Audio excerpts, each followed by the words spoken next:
ng pag-move on? Okay, 1 month later, lalaki sa babae.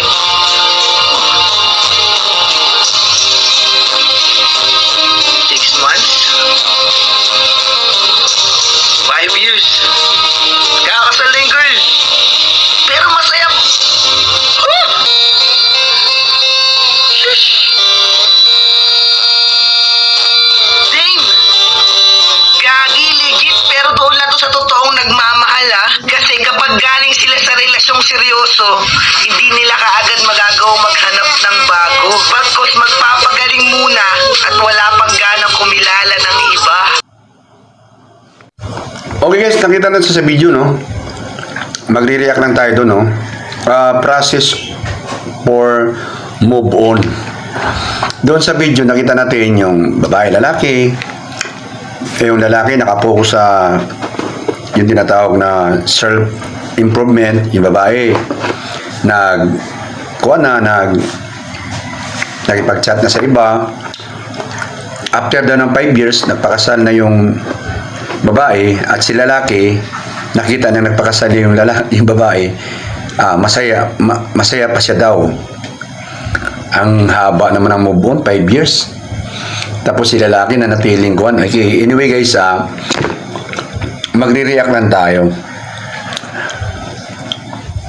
Ang relasyon kasi na kuwan guys, seryoso.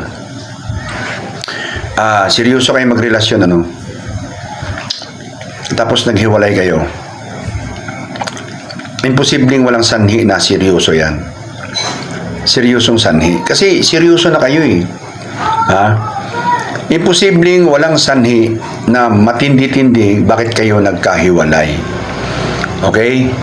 So, panoorin muna natin itong isang video guys. Panoorin muna natin isang video.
Okay guys, nakita nyo yung eksena guys, no?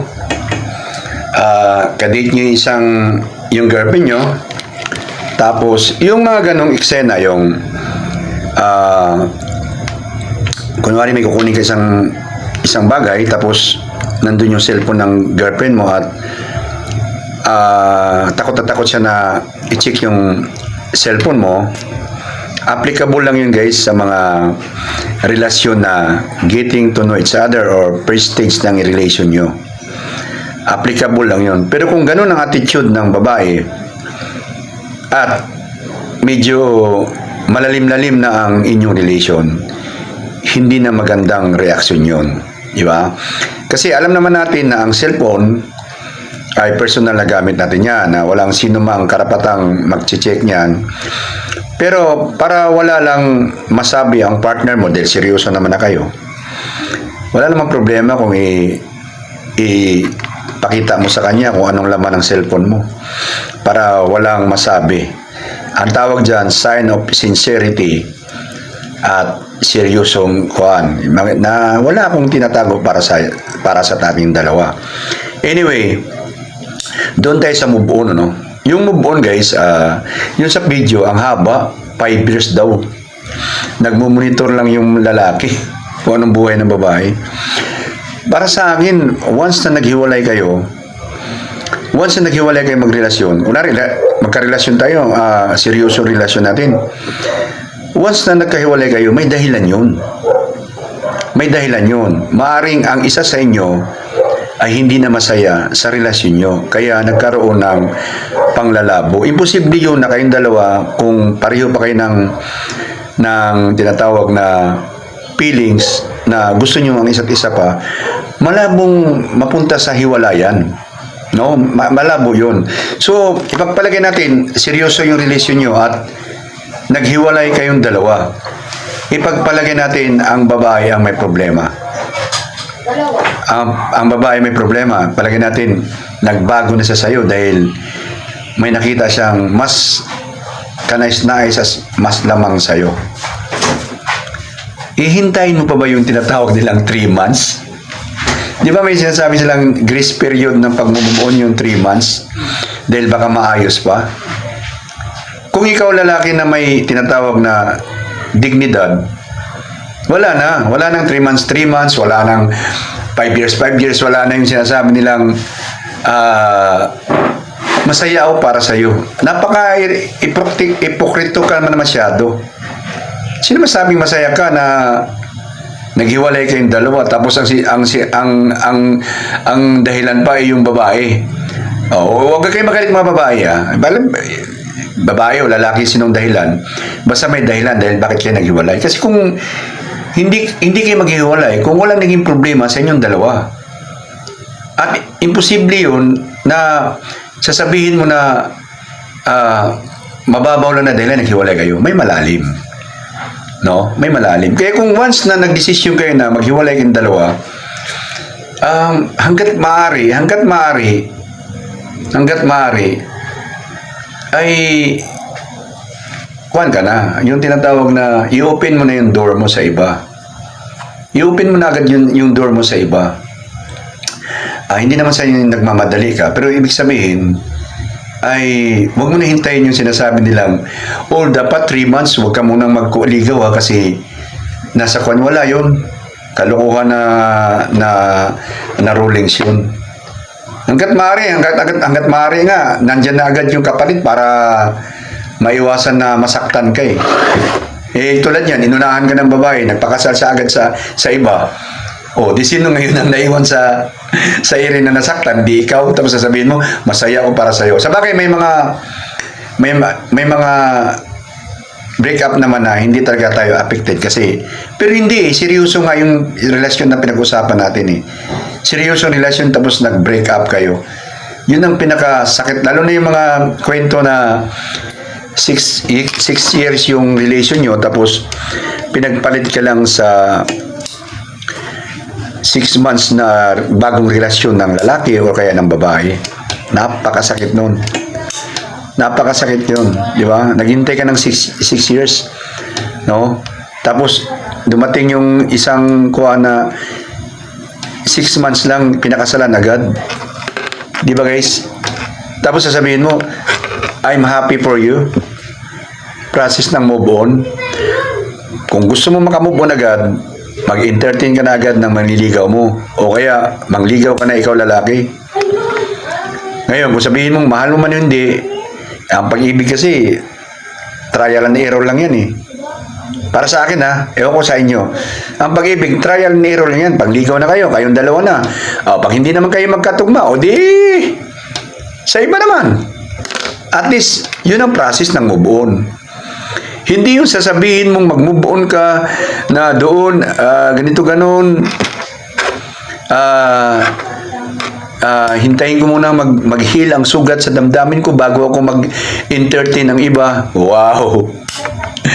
Hindi na mag-heal ang sugat na yun. Manatili na yun sa iyong memory na mayroon ka karelasyon na hindi natuloy yung kasalan nyo dahil hindi nagkuhan yung relasyon nyo, lalo kung niloko ka lang ng karelasyon mo. Di ba? Especially, tulad nun, sa eksena nun na yung cellphone ng babae na takot na takot siyang hawakan ng lalaki. Insulto para sa amin yun. Insulto para sa amin yun. Tapos kayo, malakas kayo man-check, i-check nyo yung cellphone ng lalaki na gusto nyo makasigurado. Tapos kami malalaki, ganun ang kuha nyo. Pag ganun ang reaksyon ng babaeng karelasyon ko, ihanda ko sarili ko, hindi ako mag-invest ng feelings. Maaari maglalaro lang tayong dalawa. Kasi doon pa lang sa ginawa mong action, alam kong may hidden agenda ka sa sarili mo.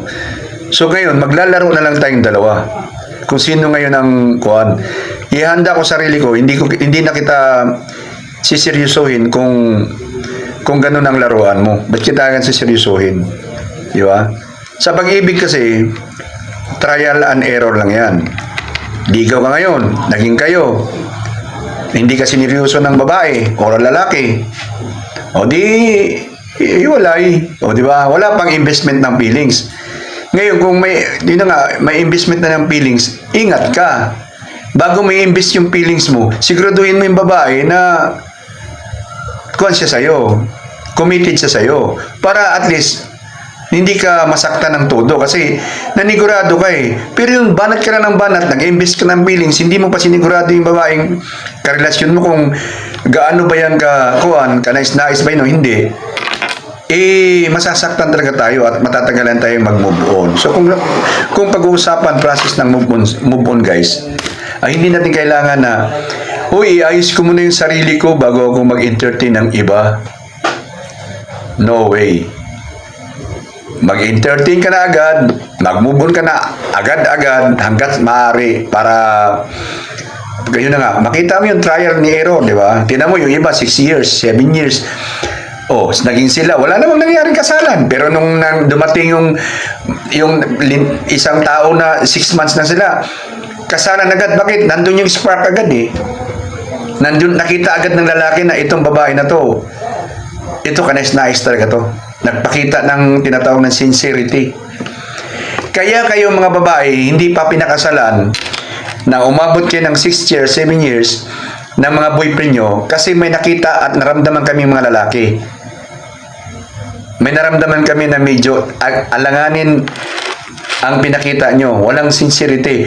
Bakit kami mga lalaki nagpapakasal agad sa babaeng agad-agad nakilala namin na ganun lang? Kasi nakita agad amat namin ang sincerity ng babae na walang halong kaplastikan sa relasyon.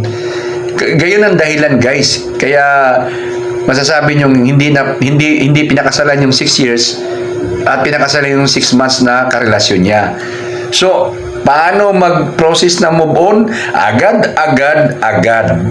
Huwag ka nang hintayin na, i-compose ko muna sarili ko, ayusin ko muna sarili ko. Walang ganon. Ang gamot sa pag-ibig ay pag-ibig din. Kung nasawi ka sa pag-ibig, ang gamot niyan, pag-ibig din. Parang kagat ng ahas yan eh. Ano bang gamot ng kagat ng ahas? Yung kamandag niya mismo, pinarases. Di ba? I-injection siya ulit para magkaroon ka ng tinatawag na immunity. Ganon din sa pag-ibig. Ang gamot niyan, pag-ibig din. Marites ng social media guys, hanggang dito na lang tayo. Sa susunod na video, kita-kita tayo guys. Bye-bye!